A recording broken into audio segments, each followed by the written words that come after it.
Hey guys, so I just discovered this that um, you can't install official ChatGPT lock screen widget sometimes. So as you can see here, this is just an example.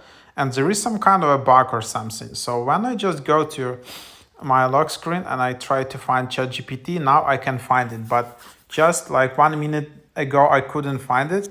And why was that? Because I just kind of locked my phone and I didn't open ChatGPT and then I couldn't find the widget. So if you just can't find lock screen widget, just go to ChatGPT app, open it up, and yeah, I just open up the app or just I also went to settings. I have no idea like, and then it appeared in the list of widget here. Before that, before I opened the app, it wasn't there. So seems it's kind of just some weird bug.